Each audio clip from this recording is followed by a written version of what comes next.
Hey guys, welcome to my movie collections update video for the month of March. Alright, so I'm going to talk about some of the new movies that I've been watching over the past couple of weeks. And I don't really have a lot of movies to actually show you this time around, so this video should be relatively short compared to some of my previous videos. Alright, so regardless of that, I still have a nice selection of things to point out, and I'm going to make some recommendations as well. So let's get started, alright? Now the first but the first film that I have to show you is Warner Brothers' Argo, which stars Ben Affleck, Bryan Cranston, and John Goodman.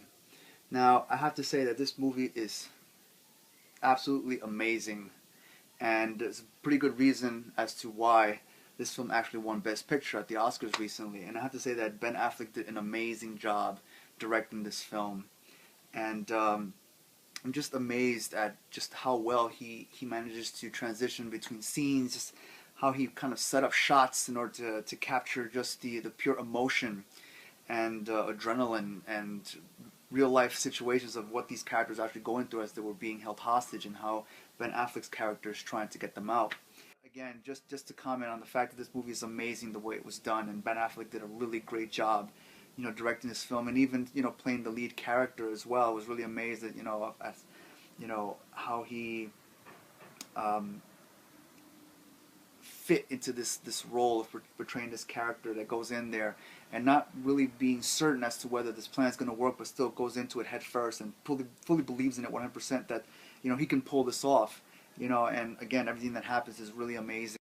The next movie that I have to show you actually comes from Magnolia, and it's this film called Compliance.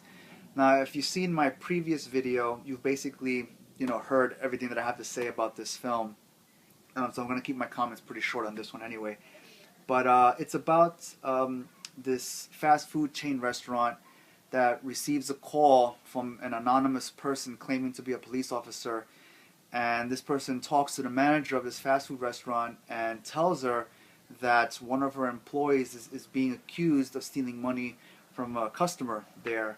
And the quote-unquote police officer coerces the employees to do crazy things to the employee, this character called named Becky in the film, and that's pretty much all that I want to say in terms of the plot of the film, because from there you can pretty much get an idea as to, again, fake or prank callers calling some place and claiming to be this, that, and the other, and coercing and forcing other people to do certain things just because they claim to be someone of authority or whatever. So again, I have to say that I have mixed feelings and emotions about this film.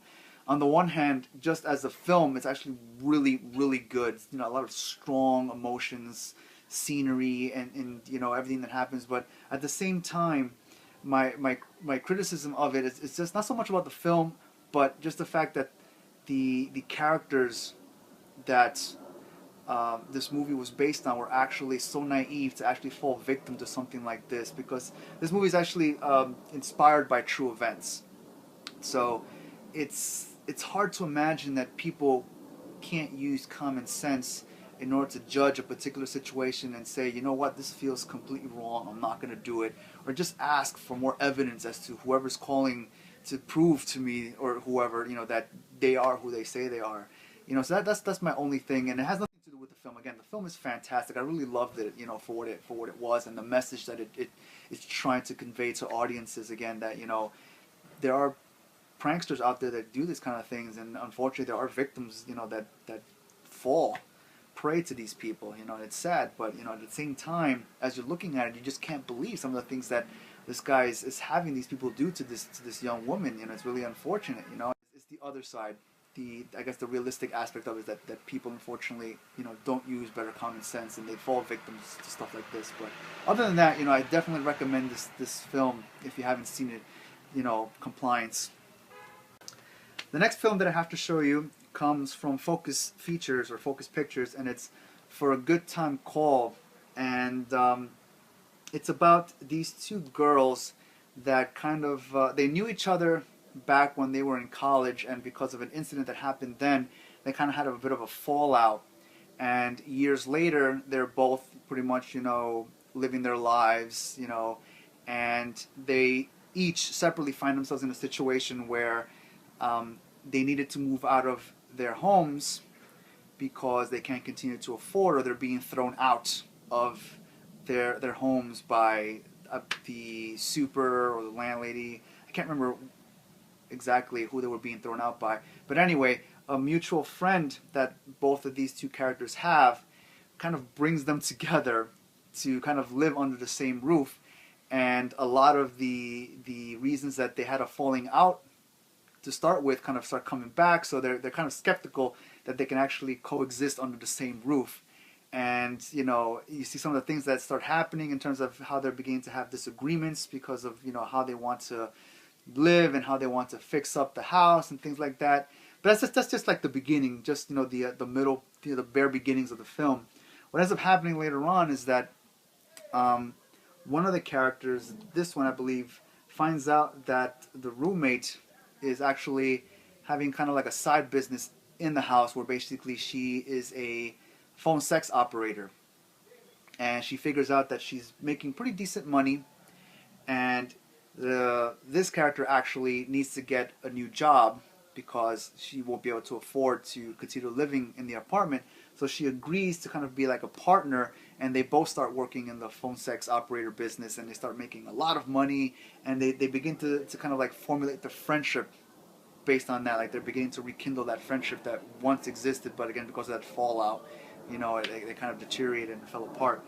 So it's actually a really great, funny film in terms of just some of the stuff that they actually do in order to keep the phone sex operator business going on right out of their apartment that they're both sharing.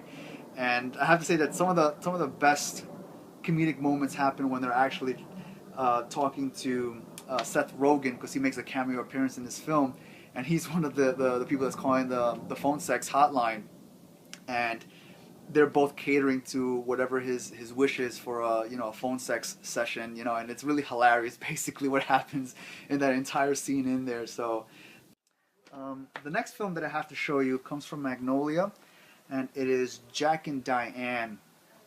Now this film is about these two girls that meet over the summer, and they kind of begin to form this relationship where they're beginning to fall in love with each other. But the thing is that one of the girls actually has a dark secret, and the dark secret is that one of them is actually a werewolf. And I'm not giving away anything by saying that that isn't like the big major twist at the end of the film, because you see which one of these characters is actually the werewolf very early on in the film. So that's not really giving anything away.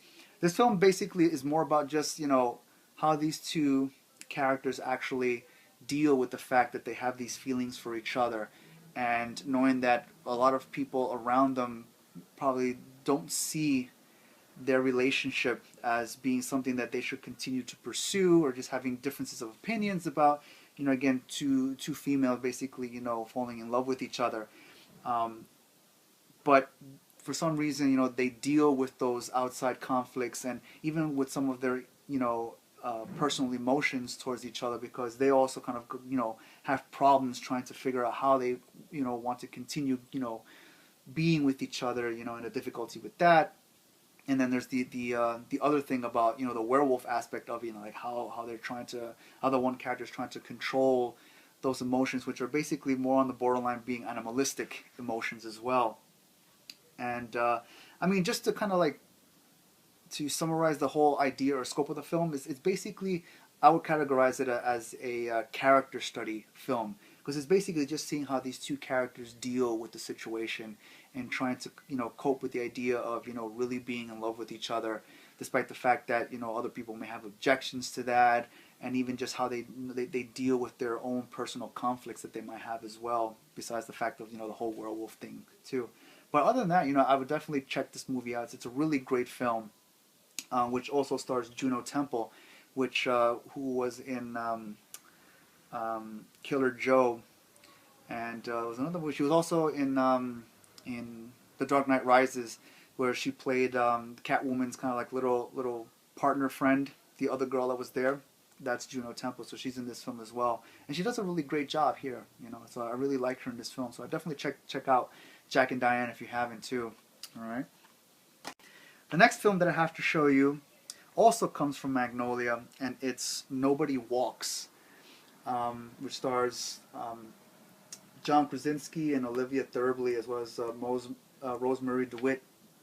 And um, this movie also falls along the same lines as Jack and Diane, where it's basically, I would categorize this as more of a character study film.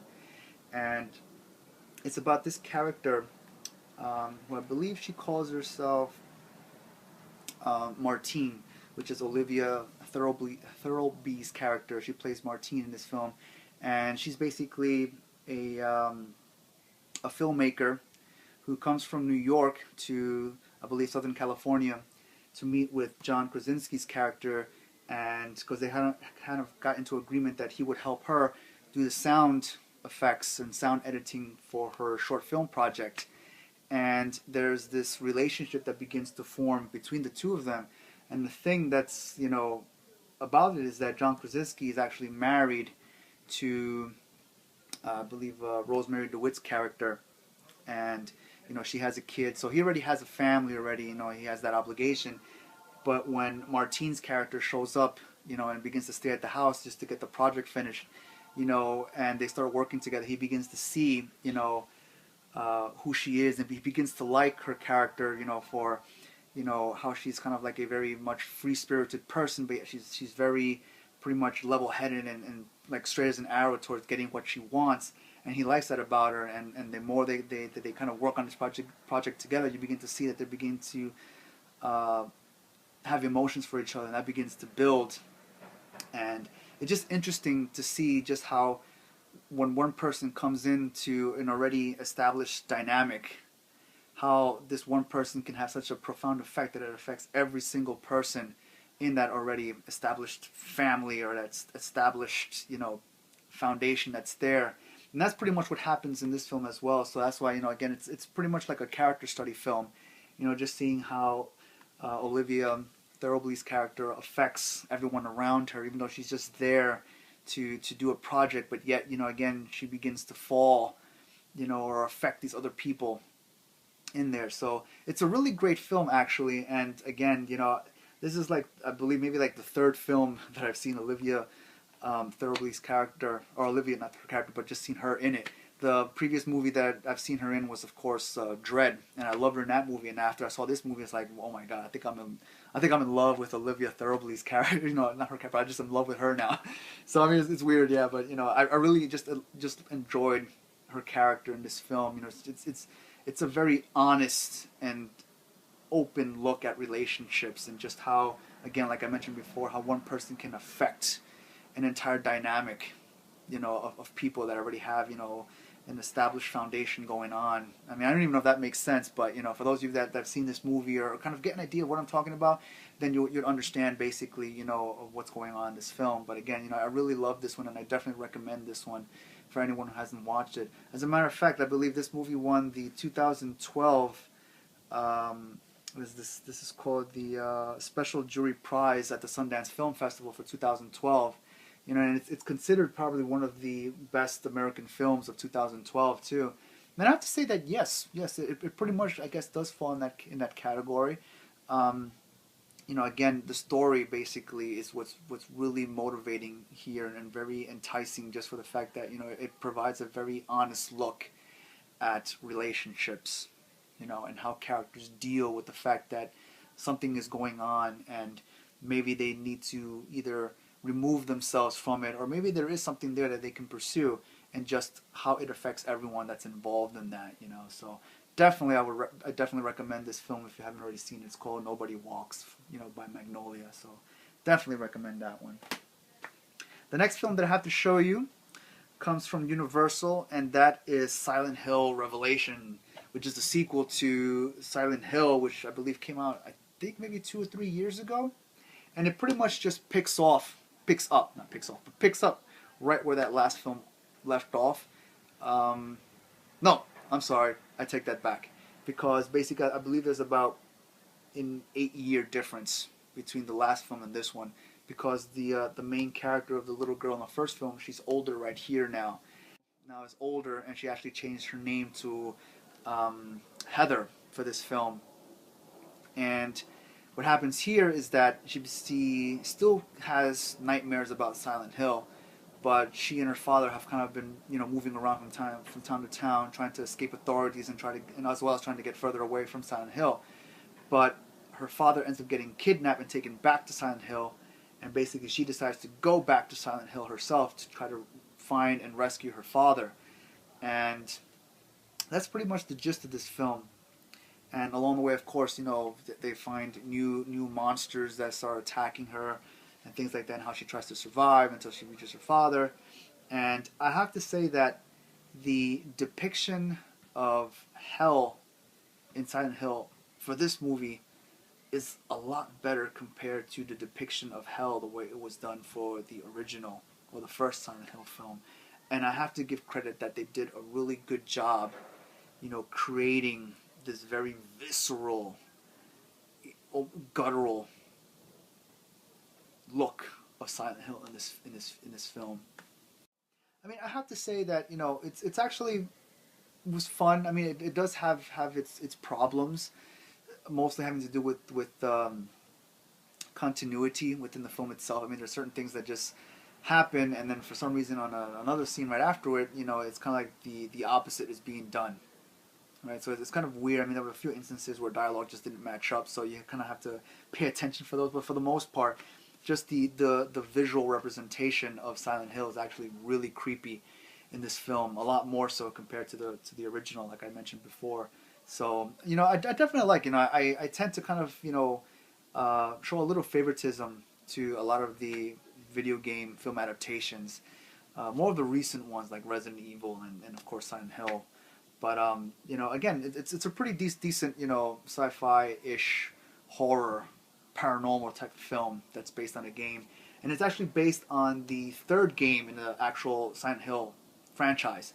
So, and it did a really good job actually of casting the main actress to play Heather's character from the game, and they did a really good job capturing the actual game design and portraying it here in the film. But she does look very much like her character in Silent Hill 3. From the hair, the face, down to the actual clothes that she wears. And they did a really good job completely replicating her look. So that's one of the big pluses that a lot of people gave this movie, is the fact that the character does look like the character in the game. So now the last film that I have to show you comes from MGM, and it is the latest Bond film that came out recently, which is Skyfall. Now, I have to say that I really enjoyed this movie a lot. Out of the recent trilogy of Bond films that came out that were done with Daniel Craig playing 007, and this one in particular, again, just the way that it was shot to capture these immaculate landscapes were unbelievable. It was beautiful the way it was done, the way it was shot, and Daniel Craig does an amazing job. Again, reprising his role as 007. It's so much so that in some ways he kind of even captures the mood and attitudes of Sean Connery and even Roger Moore's portrayals of James Bond in doing those early Bond films. And at the same time, this movie does actually pay a lot of homage to the original James Bond films, specifically the ones that were done by Sean Connery and Roger Moore, and I really appreciate the movie for actually doing that.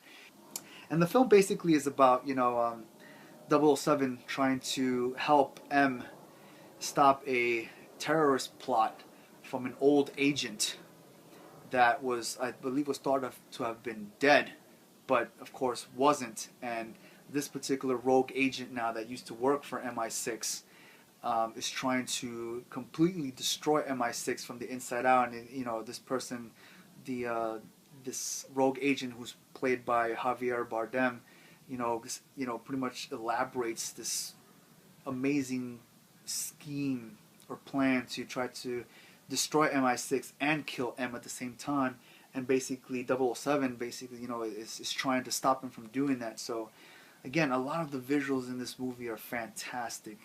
Just the camera angles, these beautiful landscapes, some of the homages, it's really a nice touch, and it just reminds me a lot of the old original James Bond films that I grew up watching when I was younger.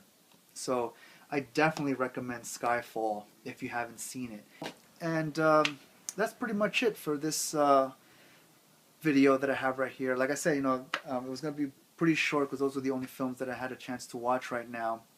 I have some other films that I haven't watched yet, so I haven't actually shown them to you here. So I'll probably show you those to you in my next video. And since this one's coming out very early in March, I'm pretty much thinking that I'm going to release another one very soon. And since I only had a small amount, I'm thinking that from now on I'm going to keep my videos shorter. So I'm not going to actually show you too many things, so that way I can actually come out with more videos a lot sooner compared to, before. So hopefully this time around I'll be able to kind of release maybe 2 videos a month for my movie collections update instead of just one. But that's pretty much it for this one. Again, as always, if you like my video, like what I said about the films and things like that, definitely hit like, definitely subscribe to my video. Well, not subscribe to my video, but subscribe to my channel so you guys can keep seeing some of the new material that I put up every so often. And that's pretty much it. Alright guys, definitely also follow me on my Twitter so you can see what's going on there. Look forward to the next video, and until then, alright, you guys stay cool, take it easy, and keep watching films. Alright guys, take care. Fit into this role of portraying this character that goes in there and not really being certain as to whether this plan is going to work, but still goes into it head first and fully believes in it 100% that he can pull this off. And again, everything that happens is really amazing. The next movie that I have to show you actually comes from Magnolia, and it's this film called Compliance. Now, if you've seen my previous video, you've basically heard everything that I have to say about this film. So I'm going to keep my comments pretty short on this one anyway. But it's about this fast food chain restaurant that receives a call from an anonymous person claiming to be a police officer. And this person talks to the manager of this fast food restaurant and tells her that one of her employees is being accused of stealing money from a customer there. And the quote-unquote police officer coerces the employees to do crazy things to the employee, this character called named Becky in the film. And that's pretty much all that I want to say in terms of the plot of the film, because from there you can pretty much get an idea as to, again, fake or prank callers calling some place and claiming to be this, that, and the other, and coercing and forcing other people to do certain things just because they claim to be someone of authority, or pretty good reason as to why this film actually won Best Picture at the Oscars recently. And I have to say that Ben Affleck did an amazing job directing this film. And I'm just amazed at just how well he manages to transition between scenes, just how he kind of set up shots in order to capture just the pure emotion and adrenaline and real life situations of what these characters are actually going through as they were being held hostage, and how Ben Affleck's character is trying to get them out. Again, just to comment on the fact that this movie is amazing the way it was done, and Ben Affleck did a really great job, directing this film, and even, playing the lead character as well. I was really amazed at, how he... Hey guys, welcome to my movie collections update video for the month of March. Alright, so I'm going to talk about some of the new movies that I've been watching over the past couple of weeks. And I don't really have a lot of movies to actually show you this time around, so this video should be relatively short compared to some of my previous videos. Alright, so regardless of that, I still have a nice selection of things to point out, and I'm going to make some recommendations as well. So let's get started, alright? Now the first but the first film that I have to show you is Warner Brothers' Argo, which stars Ben Affleck, Bryan Cranston, and John Goodman. Now, I have to say that this movie is absolutely amazing, and whatever. So, again, I have to say that I have mixed feelings and emotions about this film. On the one hand, just as a film, it's actually really, really good. A lot of strong emotions, scenery, and everything that happens. But at the same time, my criticism of it is just not so much about the film, but just the fact that the characters that this movie was based on were actually so naive to actually fall victim to something like this, because this movie is actually inspired by true events. So it's hard to imagine that people can't use common sense in order to judge a particular situation and say, you know,